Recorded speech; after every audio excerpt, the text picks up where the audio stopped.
여러분 반갑습니다. 이번 시간에는 성과 사랑의 철학이란 무엇인가와 관련한 두 번째 질문입니다. 우리가 성과 사랑을 탐구하는 방법은 무엇인가 하는 것이죠. 앞선 시간에서 우리는 성과 사랑의 철학이라는 제목 가운데 성과 사랑, 왜 이 과목은 성의 철학도 아니고 사랑의 철학도 아니고 성과 사랑의 철학으로 이름했는가 하는 것을 설명드렸습니다. 그렇다면 이번에는 성과 사랑이라는 주제를 철학적으로 탐구한다는 것은 무엇인가 라는 것을 설명드리고자 합니다. 여러분, 철학은 모든 대상들에 대한 본질 물음, 그것이 바로 철학입니다. 그래서 철학 물음은 언제나 와세 형태를 띠고 있습니다. 예술이란 무엇인가? 정치란 무엇인가? 역사란 무엇인가? 심리란 무엇인가? 종교란 무엇인가? 언제나 어떤 주제이든지 그것의 what 물음, 그것을 우리는 본질 물음이라고 합니다. 자, 여러분, 정치의 본질, 그것을 탐구하면 정치 철학이고 예술 철학이고 역사 철학이고 심리 철학이고 종교 철학이고, 한마디로 철학은 언제나 자기가 탐구하는 대상과 주제를 자신의 앞자리에 두는 것입니다. 영어에서는 뒷자리에 두겠지요. 그러니까 철학은 언제나 어떤 대상에 대한 철학입니다. 그러니까 성과 사랑의 철학이라는 것은 결국 성과 사랑이라는 주제를, 그리고 성과 사랑의 본질을 캐묻는 작업, 그것이 바로 철학하는 것입니다. 성과 사랑의 철학이란 바로 성과 사랑의 본질을 탐구하는 그런 활동입니다. 철학이란 무엇인가 라는 주제와 관련해서는 제가 따로 준비한 그 영상을 참고해 주셨으면 좋겠고, 자, 우리는 여기서는 간단하게만 설명드리겠습니다. 여러분, 본질이란 그 대상의 원인과 목적을 의미합니다. 여러분, 달리 말하면 성과 사랑의 원인과 목적은 무엇인가? 좀 더 쉽게 고치면 우리는 무엇 때문에 사랑하려고 하는가? 두 번째, 우리는 무엇을 위하여 사랑하려고 하는가? 자, 여러분, 이 두 물음은 결국 같은 물음입니다. 때문에와 위하여. 표현만 다를 뿐이지 이 둘은 공통적으로 성과 사랑의 목적을 묻는 것입니다. 그래서 그것을 우리는 텔로스, 영어로는 텔로스라고 이야기하죠. 여러분, 텔로스라는 것은 무엇입니까? 텔로스는 목적을 이야기하는 것입니다. 그래서 목적에 대한 탐구, 텔로스에 대한 탐구, 그것을 우리는 형이상학이라고 불렀습니다. 과연 사랑에도 어떤 이상적인 목적이라는 것이 존재하는 것일까요? 만일 존재한다면 그것은 무엇일까요?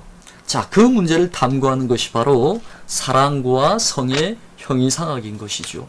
본질은 눈에 보이지 않는 것인데 우리가 눈에 보이는 이 현실의 사랑을 통해서 진정한 사랑이란 무엇인가를 캐묻는다면 우리는 형태가 없는 그 본질의 영역에 대한 사유, 그런 의미에서 그런 철학을 우리는 형이상학이라고 부르는 것입니다. 성과 사랑의 본질이란 무엇인가? 라는 물음 앞에 서면 두 부류의 사람들이 있을 수 있습니다. 그런 본질 따위란 존재하지 않는다. 존재하는 것은 눈에 보이는 이 물질 세계뿐이다. 그런 본질 물음, 성과 사랑의 본질이 무엇인가? 라는 그런 물음 따위는 이미 그대의 사랑이 식어버렸다는 증거이거나 아니면 자신의 사랑의 고통을 정당화하기 위한 하나의 사상적 구실이 아니겠는가? 이렇게 묻는 것이죠. 자, 사랑에 빠져있는 사람은 자신의 사랑을 성찰할 필요가 없다는 이 말도 굉장히 매력적으로 다가옵니다. 그렇겠죠. 우리 철학은 언제나 어떤 문제가 일어났을 때야 비로소 우리 삶을 반성하고 성찰하게 됩니다. 그렇죠. 사랑의 본질을 묻는 것, 성의 본질을 묻는 것, 그것은 뭔가 내 삶의 어려움과 불행과 연관되어 있을지도 모르겠습니다. 반대로 사랑에도 이상과 본질은 존재한다. 현실은 모두 본질의 실현을 꿈꾸고 있다. 현실의 사랑은 비이성과 광기와 폭력과 성욕으로 병들어 있다. 사랑의 본질은 그런 우리를 치유하고 회복시켜주는 구원자와 같은 역할을 할 것이다. 철학은 우리의 비참한 삶을 구원하는 하나의 희망과 전망과 원리다. 이렇게 생각하는 것이죠. 자, 하지만 본질이 있는가 없는가 하는 것은 우리가 객관적으로나 경험적으로 증명할 수 있는 문제는 아니지요. 그저 있다고 믿거나 없다고 믿거나 그것은 개인의 믿음에 따른 문제입니다. 자, 있다는 것도 입증할 수 없지만 없다는 것도 입증할 수 없는 것입니다. 하지만 우리 삶에는 여전히 이런 본질 물음들이 살아있지요. 비단 학문적으로 과학적으로 정추할 수 없다 하더라도 사실 우리의 삶은 이런 본질과의 관계 속에서 이루어지는 것입니다. 여러분, 만일 그런 성과 사랑의 본질이 없다고 한다면 우리는 영원히 현재에 머물고자 하는 세속주의자가 될 것입니다. 더 나아져야 될 것도 없고 어떤 형태의 사랑도 모두 정당한 사랑이 되는 것이지요. 자, 이런 생각을 가진 사람들은 굉장한 현실주의자들입니다. 또 하나, 그런 본질이 있다고 한다면 부족한 현재의 사랑으로부터 완전한 사랑으로 초월해 나아가고자 합니다. 이들은 현실은 비루하고 비천한 것, 그래서 자신의 사랑이나 성 안에서는 이런 가치보다는 더 숭고하고 그래서 더욱 신적인 그런 모습을 띠고자 하는 것이죠. 아름다운 사랑을 꿈꾸는 것입니다. 그래서 그는 이상주의자의 모습을 띱니다. 그러니 현실의 가슴 아픈 사랑, 거기에서 머물기를 바라지 않는 사람들은 언제나 진정한 사랑이란 무엇일까? 우리의 관계의 아픔과 고통을 해소해 줄 수 있는 진정한 자유의 사랑이란 무엇인가? 라는 철학적인 물음을 던지는 것입니다. 우리는 누구나 사랑을 하지만 누구도 사랑을 배우고 진정한 사랑이란 무엇이며 그것을 어떻게 이루어 나가야 하는가, 그런 것들을 배운 적이 없습니다. 사랑이 실패할 때마다 언제나 그 책임을 상대에게 떠넘기면서 상대만 바꾸면 온전한 사랑이 이룰 수 있다는 그런 착각 속에서 계속해서 실패를 반복하고 있는 것입니다. 그것은 사랑에 대한 본질, 성과 사랑의 본질을 묻지 않은, 그래서 맹목적인 사랑이 갖는 딜레마가 아닐까 합니다. 자, 그들은 사랑의 본질, 좀 더 멋있게 이야기한다면 사랑의 신을 구하는 것입니다. 여러분, 사랑의 본질은 무엇인가? 라는 철학적인 물음, 이것은 아주 개념적인 물음이죠. 그래서 추상적이고 굉장히 형식적으로도 들립니다. 그러나 사랑의 신은 어떤 모습을 하고 있는가? 이렇게 촉촉하게 물어볼 수도 있는 것이죠. 시적이고 그림 같은 언어, 이것을 우리는 표상이라고 이야기합니다. 자, 이 표상은 시적이고 아주 멋있습니다. 자, 철학과 종교는 이렇듯 동일한 대상을 다루지만 철학은 개념적인 표현을 통해서, 그리고 종교는 표상적인 언어를 통해서 그것을 표현하고 있는 것입니다. 그래서 종교와 철학은 사실 동일한 것을 추구하는 것이지요. 둘 다 우리 삶의 가장 아름다운 이상과 진리를 향하는 것입니다. 그래서 이러한 본질을 묻는 철학자, 형이상학자, 신학자들을 우리는 본질주의자라고 부릅니다. 본질주의라는 것은 이 세계의 현상들 이면에는 반드시 우리 눈에는 보이지 않지만 우리 삶을 이끄는 하나의 본질이 있을 것이라고 가정하고, 그것이 있다면 무엇인지를 탐구하는 것이 바로 본질주의, 그리고 철학의 태도이지요. 자, 하지만 그렇다고 해서 모든 사람이 모두 똑같은 본질을 논하지는 않는 것입니다. 그들은 모두 본질이 있다는 것을 전제하고 그것이 무엇인가를 탐구했지만 각자 자기의 삶의 영역에서 자기가 생각하는 본질들을 이렇게 펼쳐놓았던 것이죠.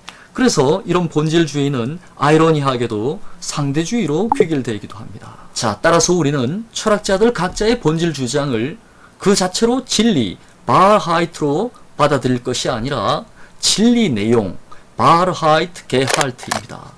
자, 진리 내용이란 어떤 사람의 사상을 그 자체로 진리처럼 숭배하는 것이 아니라 그건 그의 견해라고 인정하는 것입니다. 한마디로 헤겔의 진리 내용, 칸트의 진리 내용, 키에르케고의 진리 내용, 이렇게 이야기할 수 있다는 것이죠. 이렇게 이야기할 때 우리는 비로소 객관적인 눈을 가지게 되고 그러한 객관성에 터해서 우리의 철학을 할 수 있는 것입니다. 철학은 맹신하는 것이 아니라 다양한 사상가들의 입장을 들어보되 그것을 비판적으로 성찰하면서 거기로부터 자신의 생각을 만들어 나가는 그런 창조적인 작업으로 나아가야 하는 것입니다. 자, 우리가 다양한 철학자들의 진리 내용을 탐구하는 것, 그것은 철학사에 대한 탐구입니다. 우리는 그것을 철학사 연구라고 하는 것이죠. 그러나 그것으로부터 자신만의 관점을 마련하는 것, 그런 철학자들의 입장을 현대적인 관점에서 비판적으로 성찰하고 오늘날의 관점에 맞게 그리고 자기의 삶의 상황에 맞는 새로운 이론이라든가 신념체계 같은 것들을 만들어내는 것, 그것이 우리가 해야 할 실제적인 철학인 것이죠. 그런 것이야말로 동명사로서의 철학, 죽어있는 과거에 박물관에 갇혀있는 그런 철학을 기억하는 것이 아니라 정말 지혜를 사유하는 것으로서의 철학함이 아닐까 합니다. 그래서 정리하면 철학사에 드러난 진리 내용은 우리의 철학을 위한 필요 조건이고 우리만의 생각을 정립하는 것은 철학의 충분 조건이다. 철학사적 진리 내용은 철학의 필요 조건이고 자신만의 사상 마련은 철학의 충분 조건이다. 이렇게 정리할 수 있는 것이죠.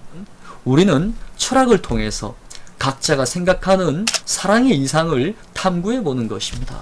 여러분, 성과 사랑의 철학이라는 것은 성과 사랑이라는 주제에 대한 어떤 이상과 바람직한 목적 같은 것들을 우리가 상상해 보는 것입니다. 현실에 만족하면서 현실의 사랑에 빠져 있어서 어떠한 규범도 없이 모든 사랑은 나름의 타당성을 가지고 있다는 그런 무책임한 말로서 나쁘고 병들고 고통을 주고 폭력적인 그런 사랑마저도 우리가 사랑으로 불러야 한다면 그것은 이 세계에 불온과 타협하는 것이 아닐까 합니다. 우리는 그런 세상 안에서도 진정한 사랑을 꿈꾸고 그것을 향해 나아가는 그런 이상을 추구해야 할 것입니다. 그리고 그런 이상을 발견하고 정립하고 마련하는 것, 그 시간이 바로 성과 사랑의 철학함입니다. 그렇다면 우리가 성과 사랑을 철학적으로 탐구하는 목적은 무엇인가? 달리 말해서 성과 사랑의 철학은 우리의 삶에 어떤 실질적인 도움을 주는가? 이 문제는 다음 영상에서 계속 이어가도록 하겠습니다. 여러분 수고하셨습니다.